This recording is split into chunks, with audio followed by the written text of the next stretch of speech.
পুজো চলাকালীন সবাই কাজ নিয়ে ব্যস্ত। ঠিক তখনই দরজায় হাজির হলো এক অতিথি, পালক সেনগুপ্ত, সূর্য সেনগুপ্তর দিদি।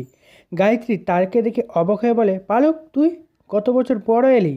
পালক হাসলো এবং বলল, ভাবলাম দেখা করি, শুনলাম তোমাদের পুজো বেশ বড় করেই হচ্ছে। গায়ত্রী তাকে ঘরে বসতে বলল। পরমা জল নিয়ে এলো। তখনই ভেতরের থেকে আস্তে আস্তে পা ফেলে এগিয়ে আসে সুদীপা। সে ভদ্রভাবে নমস্কার জানায় এবং বলে সে সুদীপা। তারপর পালক তাকিয়ে রইল তার দিকে, তার মুখের দিকে। একদম সে তার চোখের দৃষ্টি যেন আটকে গেল সুদীপার মুখের দিকে।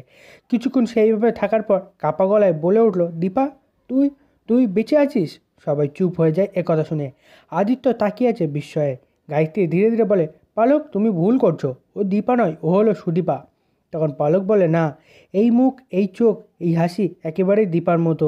আমার চেনার ভুল হতে পারে না। এ আমার বৌদির মতো পুরো দেখতে। গায়ত্রী নিঃশব্দে বসে পড়ল। তারপরে শান্তস্বরে বলল, তুমি জানোই তো দীপা সেই ভূমিকম্প মারা গিয়েছিল? তখন পালক বলে, হ্যাঁ জানি, কিন্তু আজ এই মেয়েকে দেখে মনে হচ্ছে সেই মুখটা আবারও ফিরে এসেছে। হয়তো ভাগ্য এমনটাই লিখেছিল। সুদীপা চুপ করে দাঁড়িয়ে থাকে।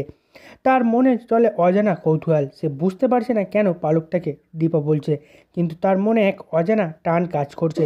পলক ধীরে ধীরে এসে সুদীপার হাত ধরে এবং বলে, তুমি দীপা না হোস, কিন্তু এই মুখটা ঠিক সেই মানুষটার মতো যাকে আমি একদিন হারিয়েছিলাম। আদিত্য এগিয়ে এসে বলে,